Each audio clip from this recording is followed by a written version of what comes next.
사랑하는 성도 여러분, 오늘날 우리 사회에는 이 빚의 무게에 짓눌린 사람들이 많이 있습니다. 높은 집값, 불안정한 일자리, 그리고 예상치 못한 질병과 사고, 그리고 경기 침체와 고금리의 압박이 우리를 정말 더욱 힘들게 합니다. 빚은 단순히 숫자의 문제가 아니라 그런 의미에서 우리의 존엄과 희망, 그리고 가족의 미래를 위협하는 무거운 짐입니다. 많은 사람이 직면하는 이러한 경제적 어려움은 단순히 개인의 실패나 게으름의 결과가 아닙니다. 현재 우리 사회는 구조적 불평등이 심화되고 있습니다. 일하는 사람조차 가난에서 벗어나기 어려운 시대가 되었습니다. 앞서 말씀드렸다시피 이 부동산, 물가 이런 것들은 치솟는데 임금은 제자리이기 때문에 성실히 일을 해도 이 가난에서 벗어나기가 쉽지가 않습니다. 따라서 이것은 개인의 도덕성이나 이 능력의 문제가 아니라 이 시스템의 문제라고도 할 수 있겠습니다. 바로 이러한 상황 속에서 오늘 우리는 누가복음 4장 18절에서 19절의 말씀을 통해 예수님이 우리에게 어떠한 해방의 복음을 전하셨는지를 함께 묵상하고자 합니다. 해당 구절을 제가 낭독하겠습니다. 주의 성령이 내게 임하셨으니 이는 가난한 자에게 복음을 전하게 하시려고 내게 기름을 부으시고 나를 보내사 포로된 자에게 자유를, 눈먼 자에게 다시 보게 함을 전파하며 눌린 자를 자유롭게 하고 주의 은혜의 해를 전파하게 하려 하심이라. 아멘. 많은 분이 왜 빚을 질까요? 우리는 다 생존을 위해서, 그리고 가족을 부양하기 위해서, 그리고 교육을 위해, 의료비를 위해 어쩔 수 없이 대다수가 빚을 지게 됩니다. 신용카드 연체, 의료비, 전세 대출, 학자금 대출, 그리고 사업 실패, 가족의 병원비 등 이 빚은 단순히 숫자가 아니라 정말 우리의 어떤 그 자존감과 그리고 이제 존엄성까지도 갉아먹는 무게라고 할 수 있습니다. 그러니까 사회는 우리에게 경제적 성공이 곧 인간의 가치다, 이렇게 자꾸 속삭이고 있어요. 그리고 빚진 사람에게는 뭐라고 하느냐? 네가 잘못했다. 네가 못나서 그렇다. 네가 어리석어서 그렇다. 네 탓이다. 이렇게 말합니다. 그래서 경제적으로 어려울 때 우리는 자신을 실패자로 여기게 되기도 하고요. 그런 의미에서 이 경제적 위기가 우리 정서적 위기로까지 이어지곤 합니다. 그렇기에 오늘날 우리 사회에서 많은 사람에게 이 가난이라는 것은, 혹은 가난한 삶이라는 것은 단순히 없는 것 혹은 없는 삶이 아니라 죄인처럼 사는 삶이 되는 거예요. 이게 사회뿐만 아닙니다. 심지어 교회도요, 전통적으로 이 문제를 두고서 진지하게 씨름하기보다는 너무도 편리하게 이 빚을 개인의 나태라든지 무절제라든지 이런 것들로만 여겨왔어요. 그래서 문제가 뭐냐면은 이 가난한 자들이 하나님 앞에서 자꾸 자기가 잘못했다 그러고 죄인이라 그러고 뭔가 벌 받는다, 이런 사고방식에 억눌려 있었습니다. 그러나 오늘 성경을 통해서도 우리가 이제 확인하고 누가복음 전체에서도 다 나오는 것처럼 예수님은 가난한 자, 억눌린 자, 그리고 소외된 자와 함께 하셨습니다. 누가복음 4장에서 예수님이 자기의 사역을 선포하실 때 하나님께서 예수님을 세우신 이유가 뭐냐? 예수님께서 스스로 뭐라고 말씀하시냐 그러면 가장 먼저 말씀하신 게 가난한 자에게 복음을 전하는 것이다, 이렇게 말씀을 하셨어요. 그럼 이거는 우연이 아닙니다. 하나님은 자신의 복음을 가난한 자들을 향한 특별한 관심으로부터 출발한다는 것을 예수님을 통해서 보여주시는 거예요. 누가복음 6장에 보면 또 부자들에게 화 있을진저라고 이렇게 선언을 하고, 그리고 부자와 나사로 비유를 통해서 개인의 문제가 아니에요. 그거는 그게 아니라 이 어떤 그 당시 사회의 경제적 불평등의 문제를 이 신학적으로 다루셨습니다. 하나님은 이러한 사회적인 구조적인 어떤 문제가 있는 여기에 던져진 우리 약한 자들을 위해서, 가난하고 억압받는 자들을 위해서 예수님을 통해 내가 너희들과 함께한다, 내가 너희들 편이다, 이렇게 말씀을 해 주신 거예요. 우리가 종종 예수님의 어떤 그 선포들을 보면서, 특히 이런 어떤 그 해방의 선포를 보면서, 아, 이건 영적인 거다, 이거는 죽어서 천당 가는 거다, 그러니까 이런 식으로만 자꾸 접근하는데 아닙니다. 명백하게 누가복음에서 예수님은 이 현실의 빛과 현실의 무거운 짐 속에 눌린 자를 해방시키겠다, 그렇게 말씀하신 거예요. 따라서 여러분, 우리가 예수 믿어가지고 소위 말해서 구원을 얻었다, 혹은 어떤 그 해방을 얻었다 라고 말하는 것은 죽은 뒤에 천국 간다, 이게 아닙니다. 오히려 지금 여기서의 이 구원의 문제, 지금 바로 여기서의 해방의 문제를 이야기를 하는 거예요. 따라서 우리가 복음을 제대로 이해를 한다면 바로 지금 여기서 우리는 구원 그리고 해방을 얻을 수 있다는 겁니다. 구체적으로 그러면 예수님께서 선포하신 그 해방의 복음이 무엇이냐? 우리가 두 가지를 기억해야 돼요. 첫 번째는 나 자신에 대한 인식을 바꾸는 거고요. 그리고 두 번째는 나를 둘러싼 현실에 대한 인식을 바꾸는 겁니다. 가장 먼저 우리는 하나님의 자녀로서 소명과 사명을 부여받은 존귀한 존재임을 기억해야 합니다. 여러분, 우리는 경제적 실패자가 아니에요. 오히려 우리는 불의한 구조의 피해자이자 동시에 불의한 구조를 극복해야 할, 하나님의 뜻을, 하나님의 정의를 실현할 여러분 주체입니다. 그러니까 우리 통장 잔고가 우리의 가치를 결정하는 게 아니에요. 하나님의 사랑이 우리의 존재 가치를 여러분 결정합니다. 그러므로 경제적 어려움 속에서 나가 정말 존엄하냐? 응? 여러분, 그런 어떤 그 인식을 우리가 가져야 되는 거예요. 우리는 경제적 어려움 속에서 당연히 존엄한 하나님의 자녀예요. 부채 때문에 여러분 위축될 필요가 없습니다. 더 나아가 오히려 우리는 바로 이와 같은 이 경험을 통해서요, 사회의 모순을 더 깊이 이해해야만 하고, 그리고 또한 이해할 수 있고요, 무엇보다 약자들의 마음을 공감할 수 있게 된 것입니다. 고난을 통해서 배우지 못하는 자는 하나님의 자녀로서 참된 삶을 살 수가 없어요. 히브리서에 보면 예수님도 하나님의 아들이시라도 고난을 통해서, 순종을 통해서 온전하게 되셨다고 그런단 말이에요. 하물며 우리는 어떻겠습니까? 고난 당하는 자만이, 이 현실 속에서 고통받는 자만이 여러분 권력과 구조가 감추고 은폐하는 추악한 진실에 접근할 수 있고, 그리고 또한 그것을 폭로할 수 있는 정당성을 얻게 되는 거예요. 우리는 현실 속의 불의를 정당화하는 관습이라든지 법이라든지 문화 이런 것들을 우리가 이제 마주합니다. 그런데 여러분, 그것들은요 억압의 도구인 거예요. 이 불의한 현실을 폭로하지 않는다면, 불의한 현실을 정당화하는 것은 억압의 도구, 그 이상 그 이하도 아닙니다.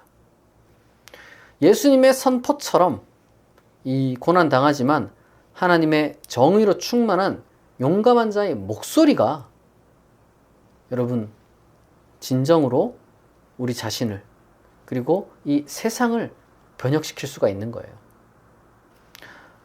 다음으로 우리는 우리 자신이 지금 어디에 서 있는지, 이 현실을 또한 새롭게 해석할 수 있어야 돼요. 나 자신에 대한 인식이 바뀌었다면 세상을 바라보는 방식도 여러분 바뀌어야 됩니다.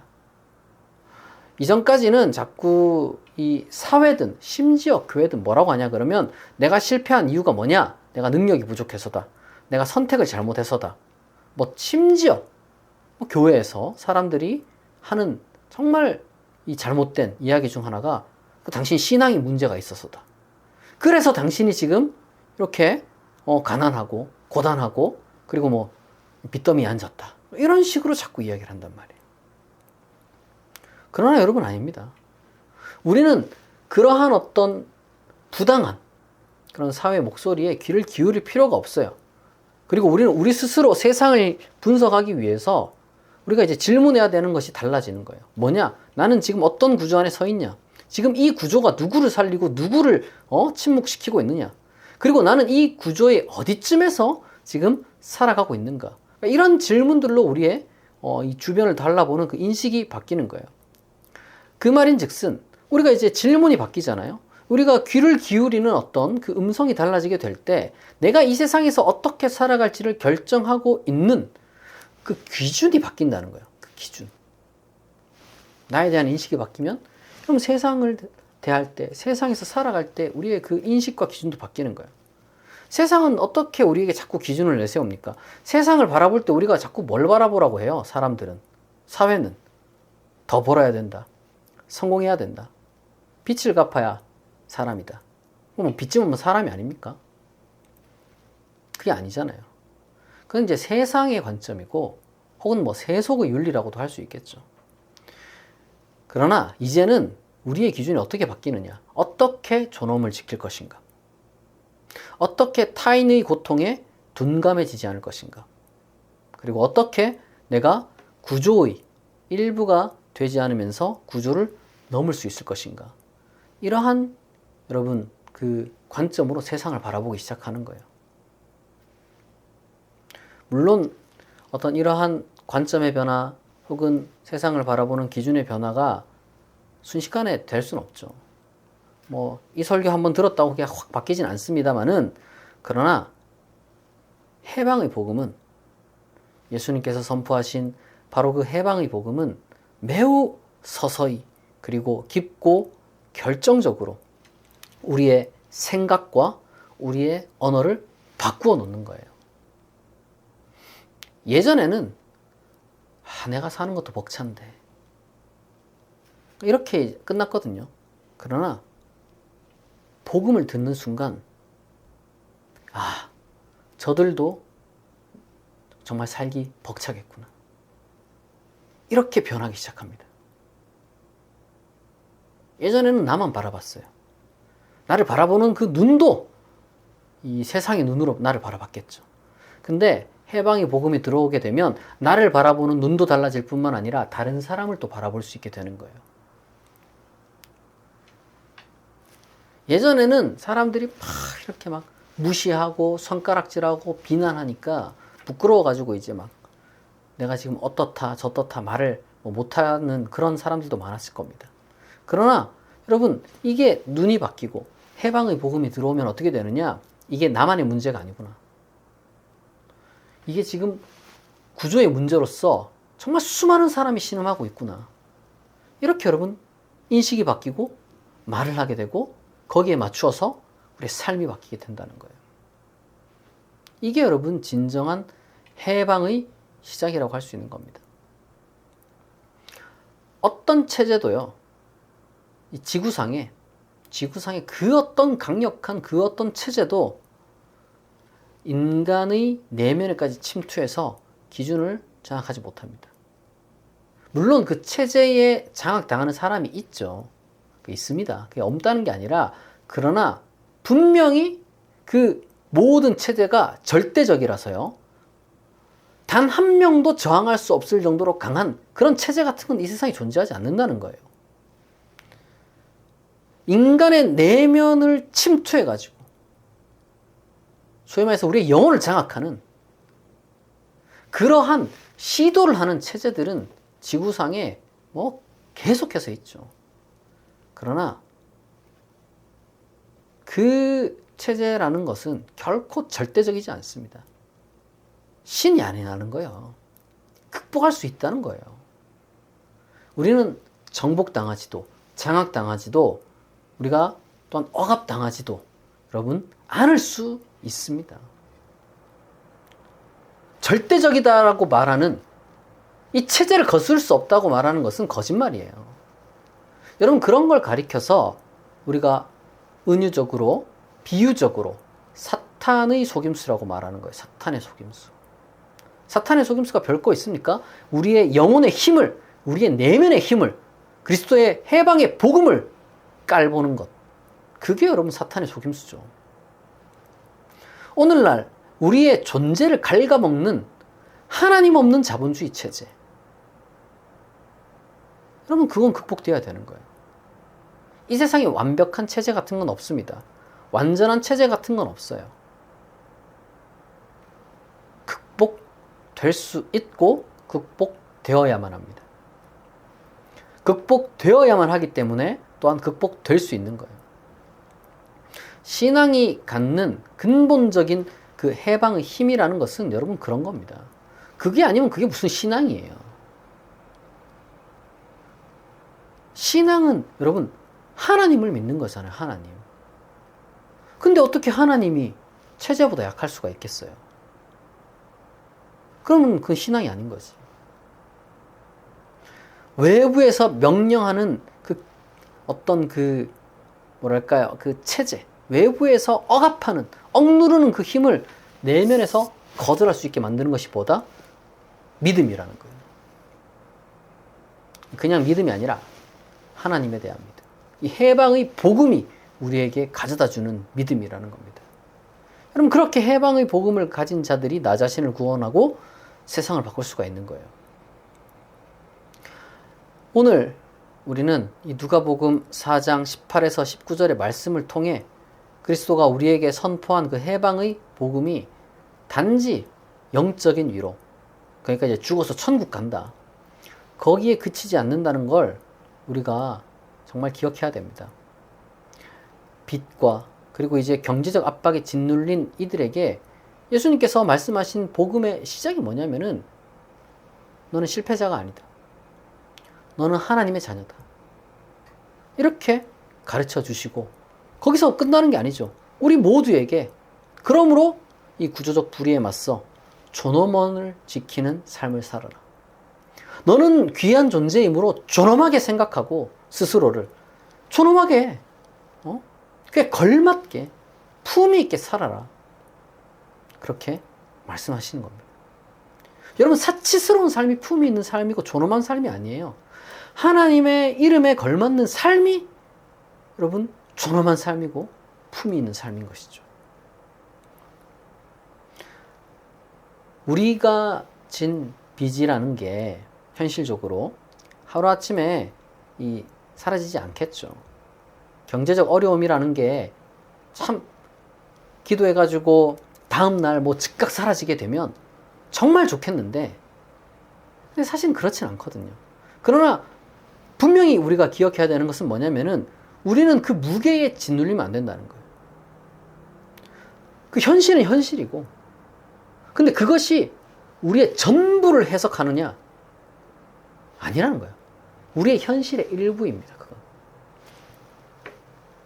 우리의 현실의 일부라는 거. 우리의 진짜 실존은 하나님과의 관계로부터 온다는 거. 그것이 우리 스스로를, 우리 내면을 바꾸고 그리고 또한 우리의 내면이 바뀌면은 우리 주변, 우리의 삶이 또한 바뀌는 거예요.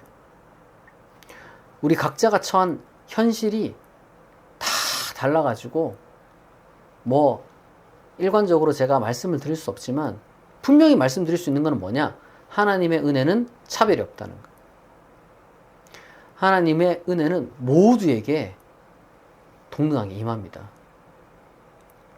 단 딱 하나의 조건이 있어요. 그게 뭐냐? 구하라. 찾으라. 문을 두드리라는 거예요. 여러분 근데 누가 찾고 누가 구하고 누가 문을 두드립니까? 복음을 받아들인 사람이 구하고 찾고 문을 두드리는 거예요. 여러분 그런 점에서 지금 현재 여러분이 어떠한 다양한 어떤 그 이유로 어려운 가운데 있다는 것을 제가 압니다마는 부끄러워하지 마시고 위축되지도 마세요. 여러분은 하나님의 사랑하시는 존귀한 자녀일 뿐만 아니라 이 땅에 하나님의 뜻과 하나님의 정의를 실현할 귀중한 하나님의 사람들입니다. 그걸 잊지 마세요. 여러분 그 정체성을 여러분 잊으면 안 돼요. 오늘부터 여러분 말 한마디를 하더라도 이 품위 있게, 이 존귀하게, 그에 걸맞는 여러분 생각을 하고 그런 해방의 복음을 받아들인 사람으로서 여러분 살아가시길 바랍니다. 하나님께서 여러분과 함께 하십니다.